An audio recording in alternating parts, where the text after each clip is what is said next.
नमस्कार दोस्तों, कास क्लासेज में मैं चंद्रहास एक बार फिर से आप सभी का स्वागत करता हूं। दोस्तों, आज हम इस वीडियो में उत्तर भारत के विशाल मैदान के बारे में पढ़ेंगे। आज ये आपकी भूगोल की वीडियो होगी। भूगोल के अंदर हमने काफ़ी टॉपिक क्लियर कर लिए हैं और उसी के अंदर आज हम उत्तर भारत का विशाल मैदान पढ़ेंगे।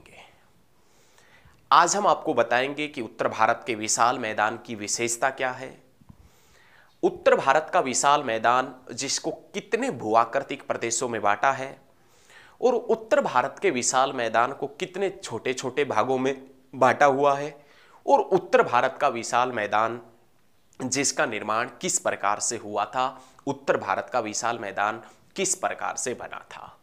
आप वीडियो को बिल्कुल भी स्किप मत कीजिएगा।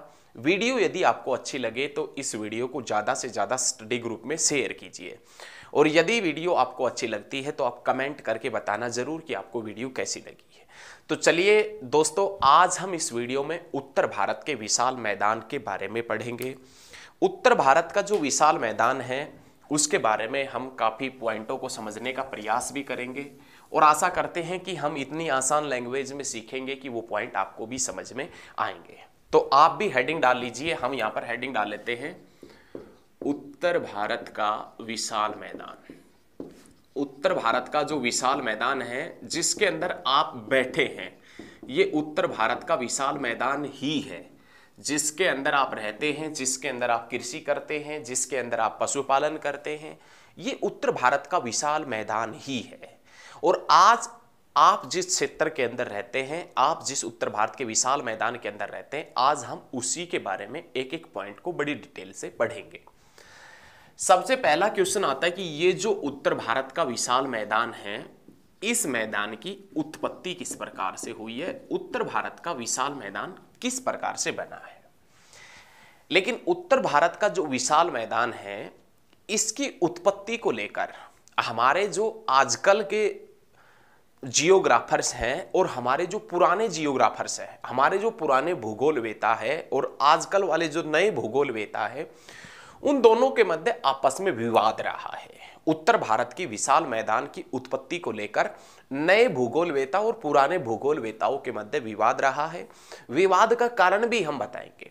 पुराने भूगोलवेता जो भी अपना कुछ नियम वगैरह बताते हैं कि हाँ इस प्रकार से उत्तर भारत का विशाल मैदान बना होगा, तभी बीच में टांग अड़ा देते हैं, बीच में पैर अड़ा देते हैं। कौन? तो नए जो भूगोलवेता है वो कि इस प्रकार से तो उत्तर भारत का विशाल मैदान बन ही नहीं सकता, आज तक ऐसा मैदान कोई बना ही नहीं है।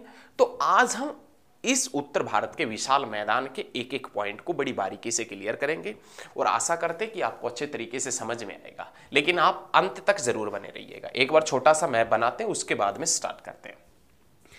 हमारे पास में मान लेते हैं कि अपने पास में इस प्रकार से एक नॉर्थ इंडिया है और नॉर्थ इंडिया में ही जिक्र होगा उत्तर भारत के विशाल मैदान का। ये तो सिर्फ हम उत्तर भारत के विशाल मैदान की उत्पत्ति के बारे में बता रहे हैं, तो आपको समझाने के लिए बनाया है।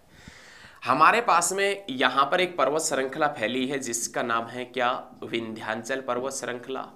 और हमारे पास में यहाँ पर एक पर्वत श्रृंखला फैली है जिसका नाम क्या है भैया? तो आप बता देंगे हिमालय पर्वतमाला। विश्व की सबसे नई पर्वत श्रेणी है, विश्व की सबसे नई पर्वतमाला है हिमालय। हिमालय एक वलित पर्वत का एग्जाम्पल है, एक फोल्ड माउंटेन का एग्जाम्पल है। लेकिन विंध्याचल पर्वत श्रृंखला और सतपुड़ा माउंटेन रेंज, सतपुड़ा पर्वत श्रृंखला दोनों ब्लॉक पर्वत के एग्जाम्पल है। It is an example of block mountain Vindhyachal. और ये एक फोल्ड पर्वत का एग्जाम्पल है, वलित पर्वत का एग्जाम्पल है। अब हम पढ़ रहे हैं उत्तर भारत का विशाल मैदान। उत्तर भारत के विशाल मैदान की उत्पत्ति हम पढ़ रहे हैं। ऐसा बताया जाता है कि जब हिमालय पर्वत श्रृंखला का निर्माण हुआ था तो उस समय हिमालय और विंध्याचल पर्वत श्रृंखला, उसके बाद में किसका निर्माण हुआ भाई? ना उससे पहले किसका निर्माण हुआ था? विंध्याचल का। पहले विंध्याचल पर्वत श्रृंखला का निर्माण हो चुका था, उसके बाद में कौन सा पर्वत श्रृंखला बना है? हिमालय पर्वत श्रृंखला बना है। कहने का मतलब जब हिमालय पर्वत श्रृंखला का निर्माण हुआ था, हिमालय पर्वत श्रृंखला का निर्माण हुआ था तो हिमालय और विंध्याचल पर्वतमाला के मध्य, हिमालय और विंध्याचल पर्वतमाला के मध्य एक विशाल गैप बन गया था, एक विशाल गैप बन गया था, एक भ्रंश घाटी बन गई थी, एक गैप बन गया था, विशाल गैप। ऊपर हिमालय पर्वत श्रृंखला, नीचे विंध्याचल पर्वत श्रृंखला है, दोनों के मध्य एक विशाल गैप बन गया। और ये विशाल गैप धीरे धीरे भर दिया उन नदियों ने जो विंध्याचल पर्वत श्रृंखला से निकलकर ऊपर की तरफ गई थी, जिसके कारण उत्तर भारत का विशाल मैदान बना, और उन नदियों ने जो नदियां हिमालय से उतरकर नीचे की तरफ आई थी। तो कहने का मतलब उत्तर भारत का विशाल मैदान इस प्रकार बना है कि हिमालय से उतरने वाली जो नदियां थी उन्होंने लगातार इस क्षेत्र में अवसाद जमा किए थे। ऐसे ही विंध्याचल पर्वत श्रृंखला से निकलने वाली वो नदियां जो उत्तर की तरफ बहती थी उन्होंने भी इस क्षेत्र के अंदर अवसाद जमा किए थे। तो विंध्याचल और हिमालय पर्वत श्रृंखला से निकलने वाली नदियों के लगातार अवशेष जमा होने के कारण उत्तर भारत के विशाल मैदान की उत्पत्ति हुई है। तो ये चीजें याद रखिएगा। अब मान लीजिए आज कोई क्षेत्र, आज एक गहरा गड्ढा है, आप खेत के अंदर कोई गड्ढा खोद देंगे। आज आप जेसीबी की सहायता से, मशीनों की सहायता से खेत के अंदर गड्ढा खोद दो, आप 20 साल के बाद में जाकर देखोगे तो उस गड्ढे की गहराई उतनी ही मिलेगी? नहीं, वो गड्ढा काफी मात्रा में भर चुका होगा। क्यों? क्योंकि जब वर्षा वगैरह होगी उस क्षेत्र के अंदर तो पानी जाएगा, पानी के साथ में मिट्टी भी जाएगी। अब मिट्टी जाएगी तो उस गड्ढे की गहराई कम होगी।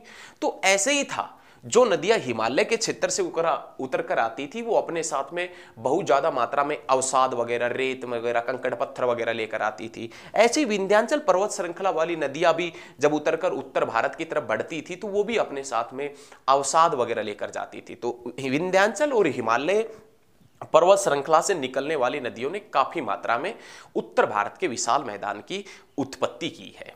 अब उत्तर भारत के विशाल मैदान की उत्पत्ति हो गई, लेकिन इस उत्पत्ति में जो महत्वपूर्ण नदियों ने भूमिका निभाई थी वो नदियां कौन कौन सी हुआ करती थी?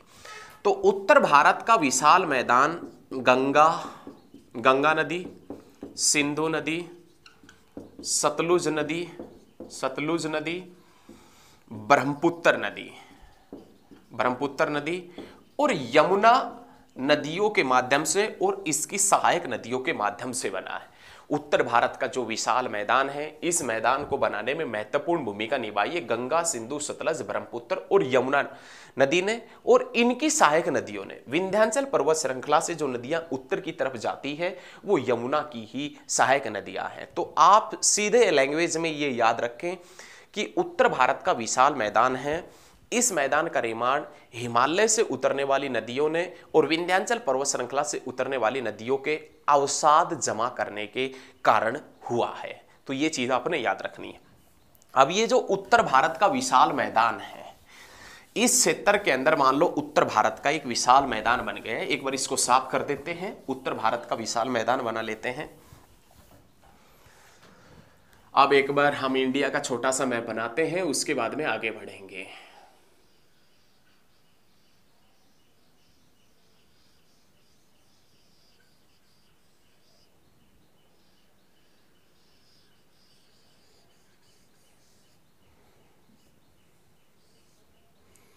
हमारे पास में भैया इस प्रकार से ये उत्तर भारत का विशाल मैदान फैला है। इस प्रकार से हमारे पास में इस प्रकार से ये उत्तर भारत का, ये है उत्तर भारत का विशाल मैदान। ये उत्तर भारत का हमारे पास में विशाल मैदान है इस क्षेत्र के अंदर। अब ये उत्तर भारत का विशाल मैदान है, इसका निर्माण किस प्रकार से हुआ है ये हम आपको बता चुके हैं।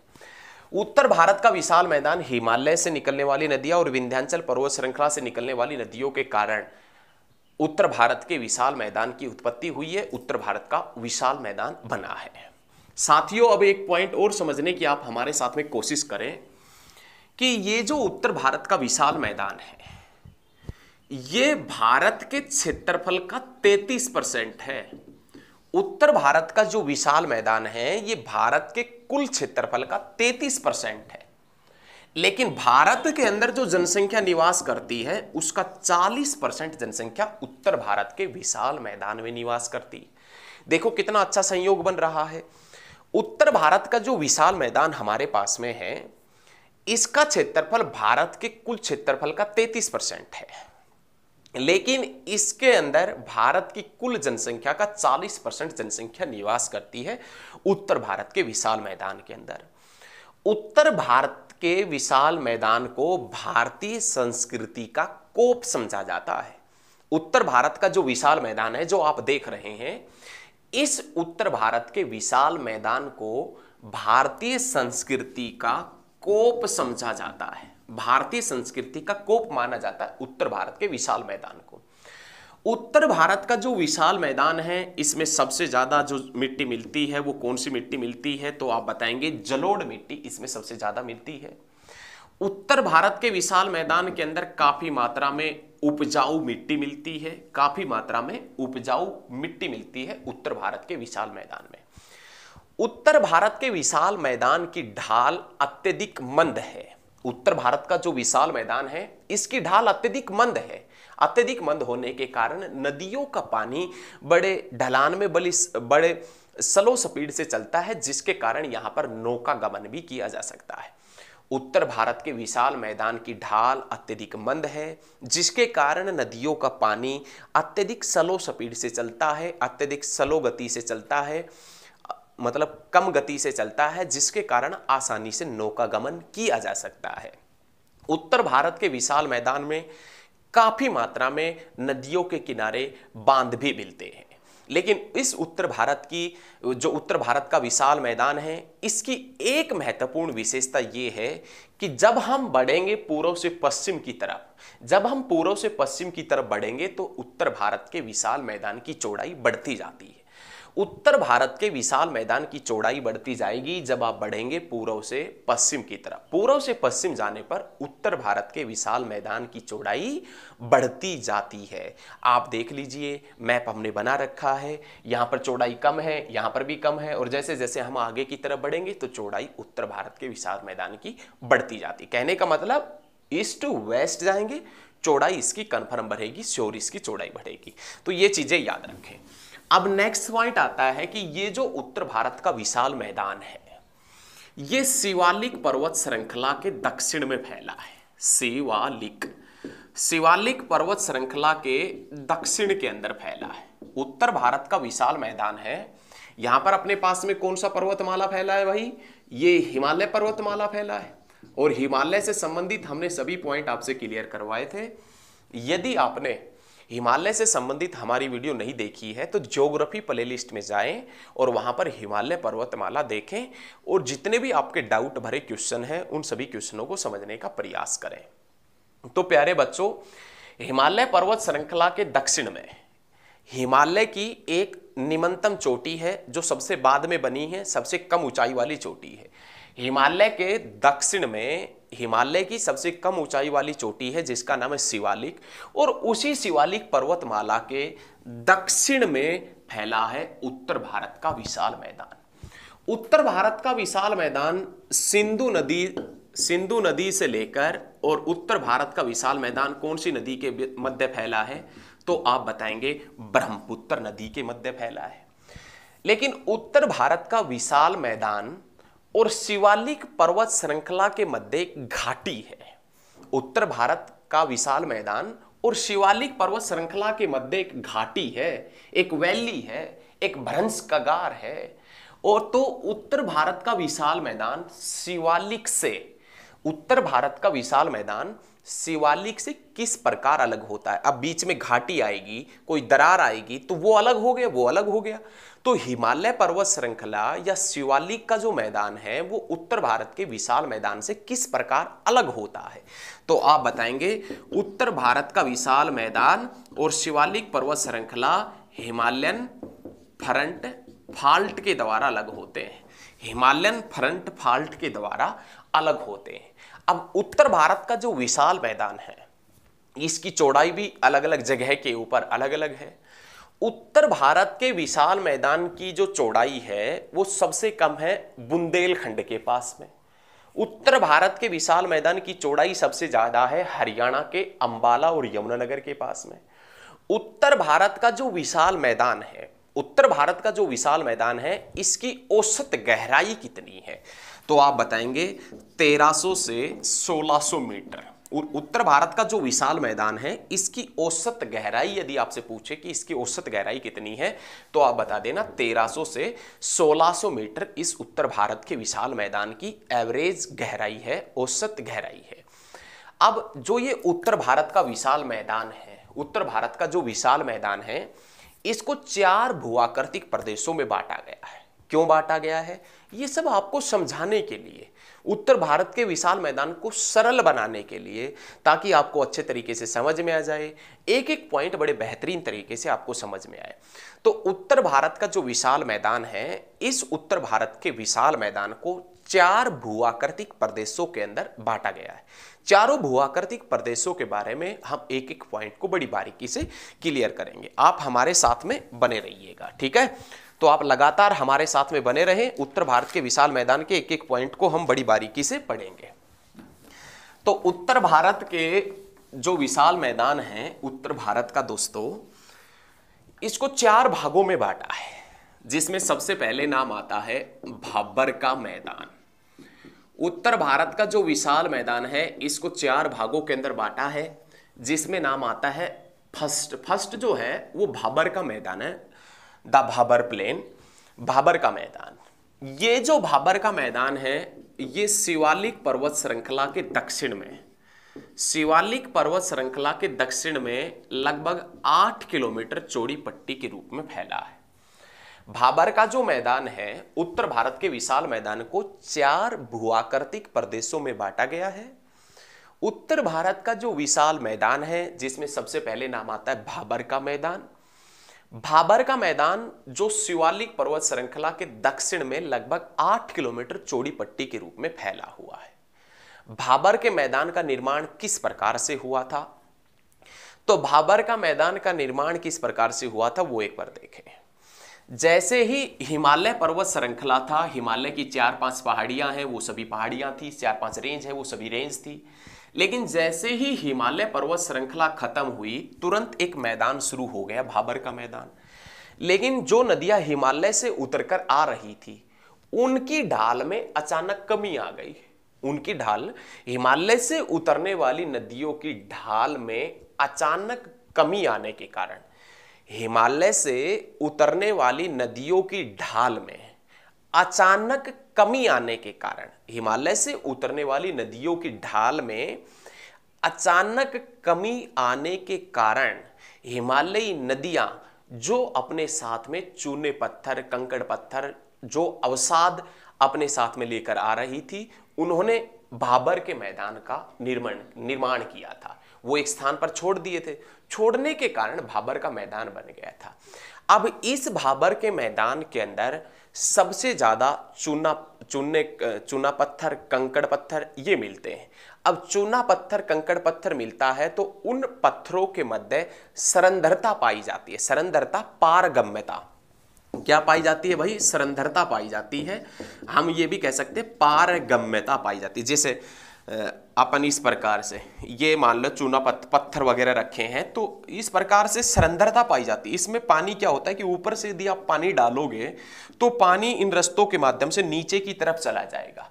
तो जो भाबर का मैदान है इसके अंदर काफी मात्रा में कंकड़ पत्थर वगैरह और मोटे मोटे पत्थर, चूना पत्थर वगैरह मिलते हैं। तो इस मैदान के अंदर सरंध्रता पाई जाती है, पारगम्यता पाई जाती है। और उस पारगम्यता के कारण जो छोटी मोटी नदियां हैं ना, वो तो इस क्षेत्र के अंदर खत्म ही हो जाती है, क्योंकि उसका पानी कहां चला जाता है? नीचे की तरफ। यहां पत्थरों के माध्यम से नीचे की तरफ चला जाता है तो पानी सीधा ऊपर से आएगा और नीचे की तरफ चला जाएगा। जिसका एक जीता जागता एग्जाम्पल हरियाणा के अंदर मिलेगा। हरियाणा के अंदर एक सरस्वती नदी है। उस सरस्वती नदी के बारे में ऐसा ही बताया जाता है कि सरस्वती नदी विलुप्त हो जाती है, क्योंकि उस क्षेत्र के अंदर भाबर का मैदान है, चूना कंकड़ पत्थर वगैरह ये काफी मात्रा मिलते, जिसके कारण पानी नीचे की तरफ रिसकर चला जाता है। अब ये जो भाबर का मैदान है जो शिवालिक पर्वत श्रृंखला के दक्षिण में मिलता है, 8 किलोमीटर चौड़ी पट्टी के रूप में मिलता है। तो इस भाबर के मैदान के लोग क्या करते हैं तो आप बताएंगे। इस भाबर के मैदान के लोग करते हैं पशुपालन। सबसे ज्यादा भाबर के मैदान के लोग क्या करते हैं भाई? पशुपालन। तो ये चीज भी आपने याद रखनी है। भाबर आपसे पूछे कि छोटी मोटी नदियां कहां पर जाकर समाप्त हो जाती है, हिमालय से निकलने वाली छोटी नदियां कहां जाकर समाप्त हो जाती है, तो आप बता देना भाबर मैदान में जाकर समाप्त हो जाती है। उसके बाद भाबर के मैदान के बाद में नाम आता है तराई का मैदान। भाबर के मैदान के बाद में नाम आएगा भैया किसका, तो आप बता देना तराई का मैदान। तराई का मैदान सेकंड, तराई का मैदान है ये भाबर के मैदान के दक्षिण में। भाई संभव सी बात है, ऊपर शिवालिक, शिवालिक के नीचे भाबर का मैदान, और भाबर के मैदान के नीचे कौन सा मैदान, तराई का मैदान। अब ये जो तराई का मैदान है, ये जो तराई का मैदान है, इस तराई के मैदान की चौड़ाई है वो औसत चौड़ाई है 15 से 30 किलोमीटर। पूर्व में इस मैदान की चौड़ाई कितनी है, तो आप बताएंगे 15 किलोमीटर। पश्चिम में इस मैदान की चौड़ाई कितनी है, तो आप बताएंगे 30 किलोमीटर इस मैदान की चौड़ाई है।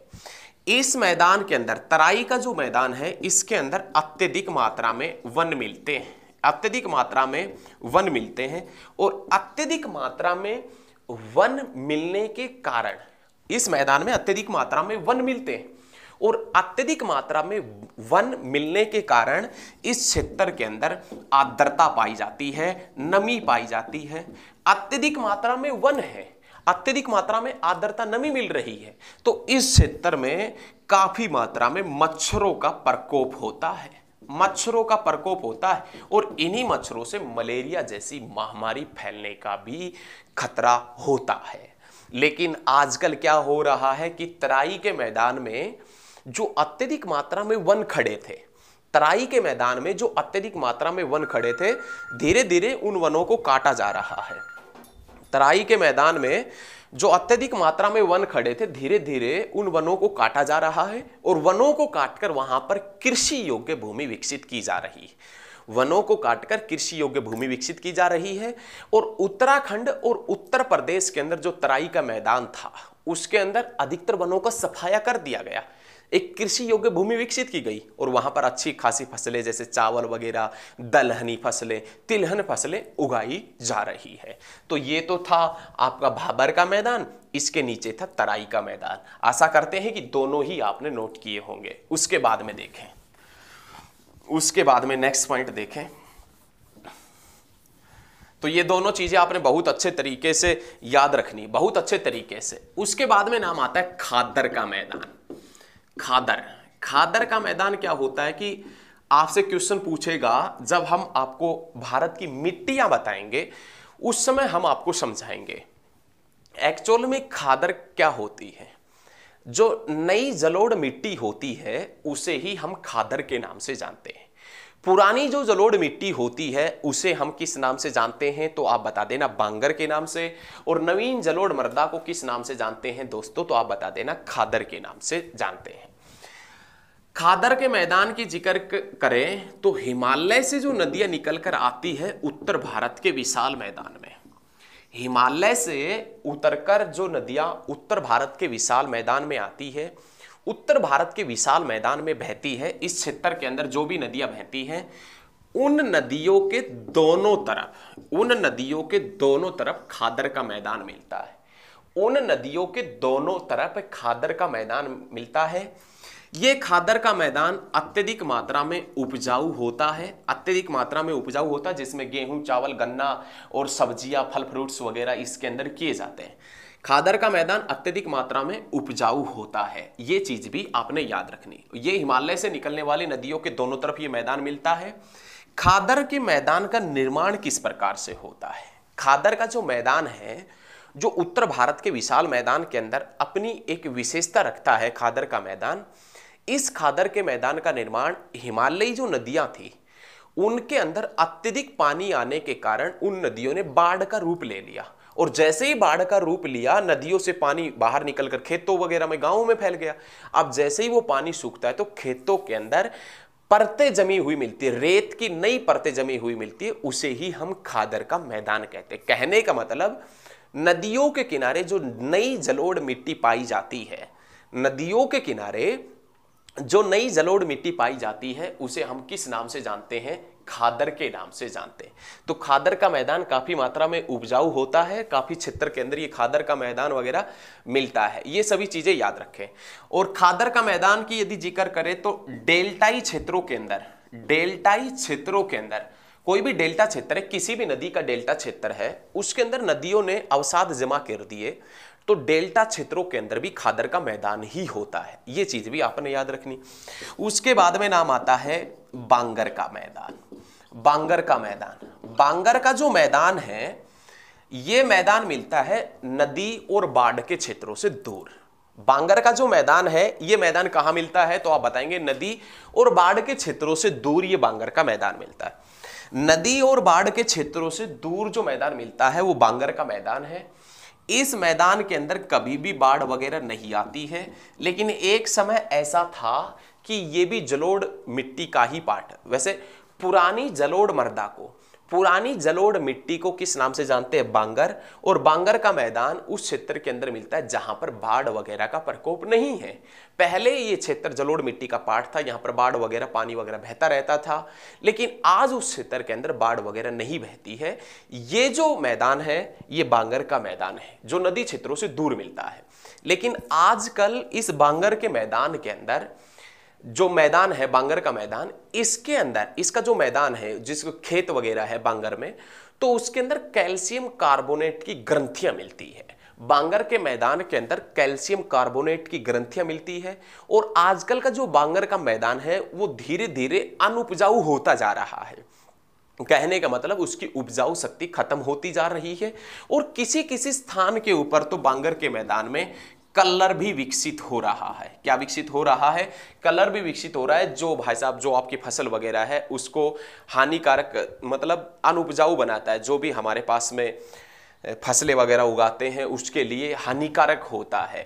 कलर वगैरह जो लग जाए ना तो मिट्टी की जो उपजाऊ शक्ति है वो घट जाती है एक तरीके से। तो ये चीजें भी आपने याद रखनी है। कलर भूमि विकसित हो रही है बांगर के मैदान में। बांगर का मैदान है इसको अलग अलग क्षेत्रों में अलग अलग नाम से भी जानते हैं। जैसे किसी क्षेत्र में बांगर के मैदान को रेहे के नाम से जानते हैं, किसी क्षेत्र में बांगर के मैदान को थूर के नाम से जानते हैं, किसी क्षेत्र में इसको कल्लर के नाम से भी जाना जाता है। तो ये उत्तर भारत के विशाल मैदान के 4 भूआकृतिक प्रदेश थे, जिसमें भाबर, तराई और खादर और आपने याद रखना बांगर। यहां से 2 पॉइंट आपने याद रखने हैं। पुरानी जलोढ़ मृदा को बांगर और नवीन जलोढ़ मृदा को किस नाम से जानते हैं, खादर के नाम से जानते हैं। अब ये जो उत्तर भारत का विशाल मैदान है इसको कुछ छोटे छोटे प्रदेशों के रूप में भी बांटा गया है, छोटे छोटे भागों के अंदर भी बांटा गया है, जिसमें सबसे पहले नाम आता है पंजाब का मैदान। पंजाब का मैदान, ये जो उत्तर भारत का विशाल मैदान है ये पंजाब का मैदान। उसके बाद में नाम आता है भैया राजस्थान का मैदान। राजस्थान का मैदान ये जो है ये राजस्थान का मैदान। उसके बाद में नाम आता है गंगा का मैदान। गंगा का मैदान, और गंगा के मैदान को 3 भागों में बांटा गया है। गंगा के मैदान को 3 भागों में, जिसमें उत्तरी गंगा मैदान, मध्यवर्ती गंगा मैदान और दक्षिणी गंगा मैदान। ये छोटे छोटे पार्ट है, इनके बारे में इतना कुछ नहीं जानना आपने, इनके बारे में इतना नहीं पढ़ना है, बस जो हमने पहले बताया वो आपने नोट करना है। गंगा का मैदान जिसे 3 भागों में, उत्तरी गंगा मैदान, मध्यवर्ती गंगा मैदान और दक्षिणी गंगा मैदान, ये सारा क्षेत्र ये गंगा का मैदान। और उसके बाद में लास्ट नाम आता है ब्रह्मपुत्र का मैदान। किसका मैदान भैया, ब्रह्मपुत्र का मैदान। और ये जो ब्रह्मपुत्र का मैदान है ये इस क्षेत्र के अंदर ब्रह्मपुत्र नदी द्वारा विकसित किया गया मैदान है। तो ये चीजें आपने बहुत अच्छे तरीके से याद रखनी है। जितनी भी चीज़ें हमने आपसे बताई है, समझाई है, ये आशा करता हूं कि आपको समझ में आई होगी। और यदि समझ में आती है तो जानकारी को दूसरों तक साझा करें, वीडियो को ज़्यादा से ज़्यादा शेयर करें। और जैसा हमने बताया सेम टू सेम वैसा ही नोट करना है, यहाँ से कोई भी % बाहर नहीं निकलेगा। तो आशा करते हैं कि आपको समझ में आया होगा। प्यारे दोस्तों, अच्छे तरीके से पढ़ेंगे, बेहतरीन तरीके से, लाजवाब तरीके से सीखेंगे। आप हमारे साथ में लगातार बने रहें, सिखाने का कार्य हमारा है, वो हम आपको सिखाएंगे। अच्छे अच्छे अलग अलग तरीके से पढ़ेंगे, शानदार तरीके से, लाजवाब तरीके से, एकदम जहर तरीके से हम पढ़ने का प्रयास करेंगे। तो आप लगातार हमारे साथ में बने रहिए, देखते रहिए काश क्लासेस और समझते रहिए ज्योग्राफी। तो दोस्तों आज के लिए इतना ही। मिलेंगे बहुत जल्द नेक्स्ट क्लास में। वीडियो को शेयर जरूर करना। धन्यवाद। जय हिंद, जय भारत। धन्यवाद दोस्तों।